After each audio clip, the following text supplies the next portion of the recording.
Bismillahirrahmanirrahim. Assalamualaikum warahmatullahi wabarakatuh. Perkenalkan, nama saya Muhammad Nur Ilhan Ahmad dengan NIM 1931040030. Kelas PJKRA 2019. Fakultas Ilmu Keluargaan Universitas Negeri Makassar.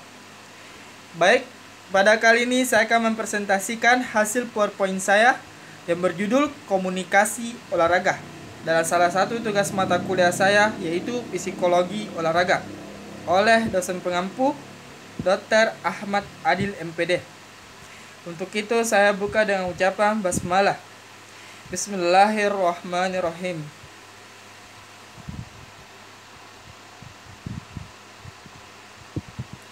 Baik, materi yang pertama yaitu definisi komunikasi.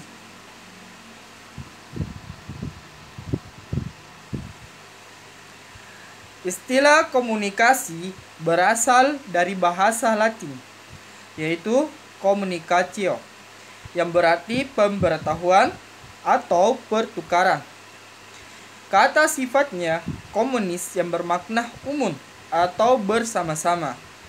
Menurut Wirianto pada tahun 2004, komunikasi adalah interaksi yang tidak memiliki batasan apapun. Berikut ini beberapa definisi tentang komunikasi.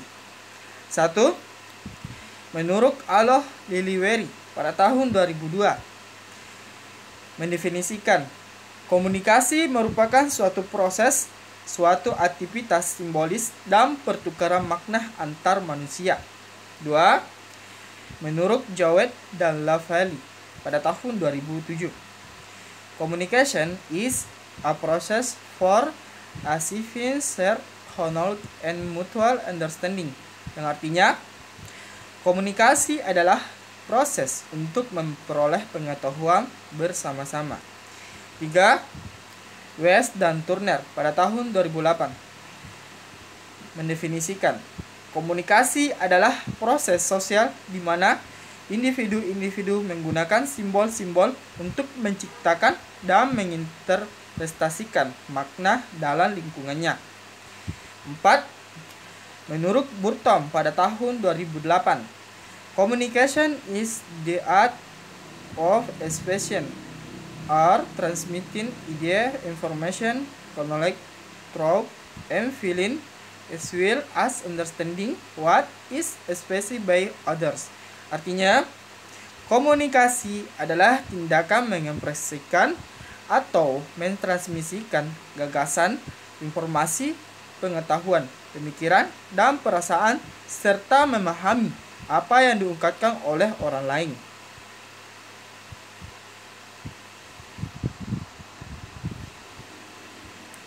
Baik, materi berikutnya yaitu proses komunikasi.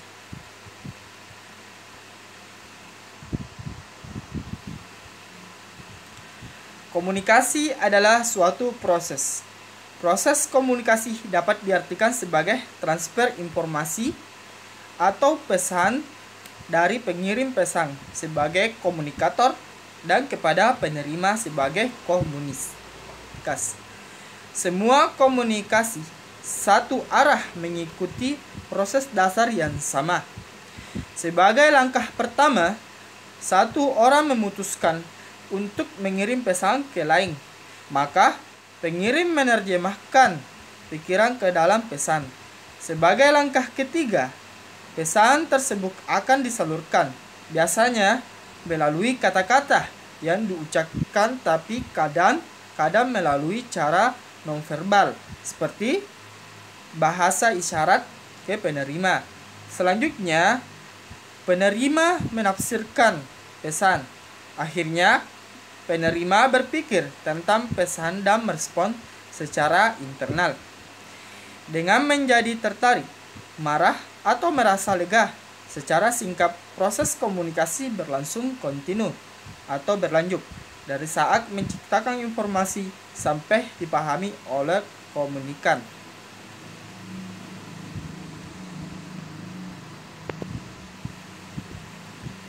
Selanjutnya, Materi tujuan komunikasi.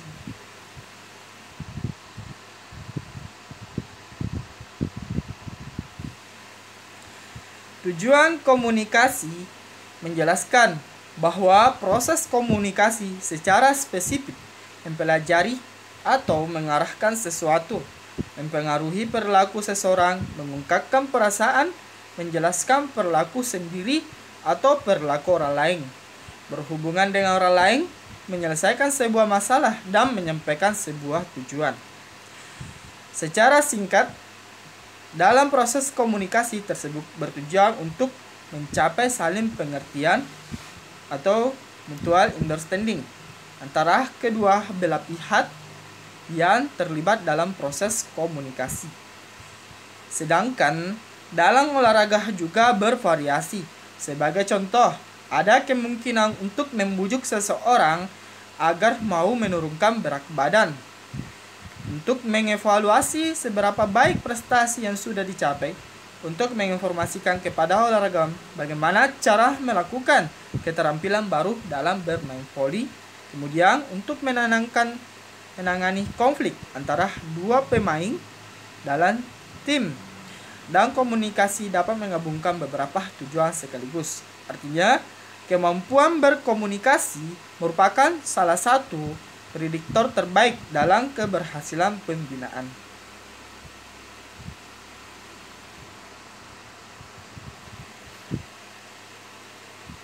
Baik, materi berikutnya yaitu jenis-jenis komunikasi.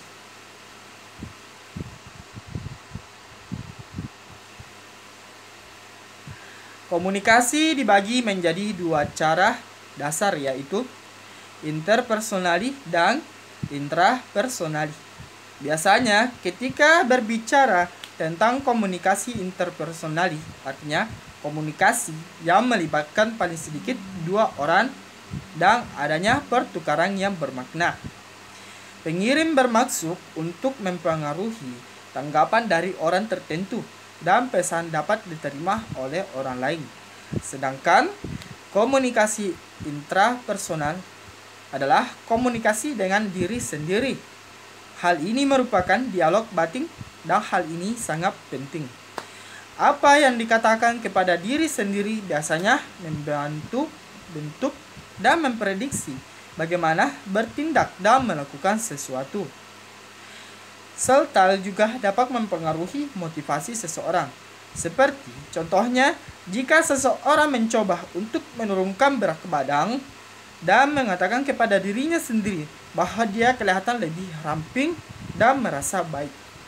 Pada dasarnya, komunikasi digunakan untuk menciptakan atau meningkatkan aktivitas hubungan antara manusia atau kelompok.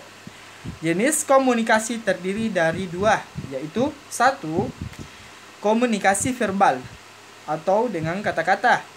Komunikasi verbal harus disampaikan secara jelas agar bisa diterima dan diinterpretasikan dengan benar.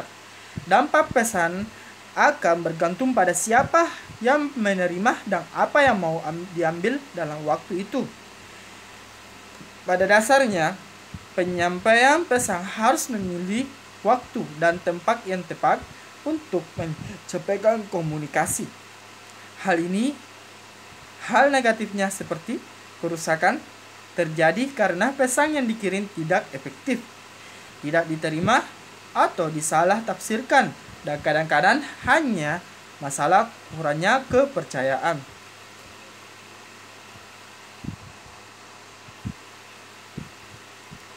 Dua, komunikasi nonverbal. Komunikasi nonverbal adalah penyampaian pesan tanpa kata-kata, dan komunikasi nonverbal memberikan arti pada komunikasi verbal. Berikut yang termasuk dalam komunikasi nonverbal, yaitu A. Ekspresi wajah. Wajah adalah bagian yang paling ekspresif, bagian dari tubuh kita, karena ekspresi wajah mencerminkan suasana emosi seseorang, misalnya ekspresi sedih, senyum, dan juga marah. B. Kontak mata. Kontak mata sangat penting dalam berkomunikasi. Dengan mengadakan kontak mata selama berinteraksi atau tanya jawab, itu berarti orang tersebut menghargai lawan bicaranya dengan kemampuan memperhatikan, bukan cuma sekedar mendengarkan. C. Sentuhan adalah bentuk komunikasi personal. Mengingat sentuhan lebih bersifat spontan daripada komunikasi verbal. Beberapa pesan seperti perhatian yang sungguh-sungguh, dukungan emosional, kasih sayang atau simpati dapat dilakukan melalui sentuhan. Misalnya, saat seseorang bercerita tentang kegagalannya, kita mengusap punggungnya yang mengartikan sabar.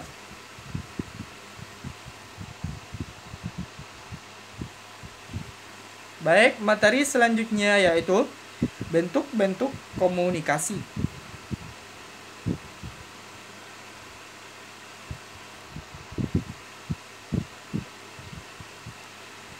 Komunikasi berdasarkan bentuknya. A. Komunikasi langsung, yaitu komunikasi langsung tanpa menggunakan alat. Komunikasi berbentuk kata-kata, gerakan-gerakan yang berarti khusus dan penggunaan isyarat.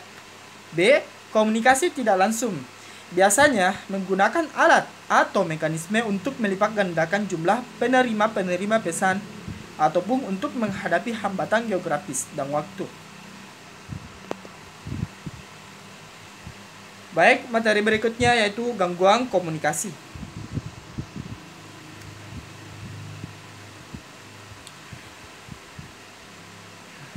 Gangguan komunikasi biasanya berasal dari kegagalan pengirim atau penerima pesan. 1. Kegagalan pengirim pesan. Pengirim dapat mengirim pesan dengan kurang baik karena pesannya membingungkan.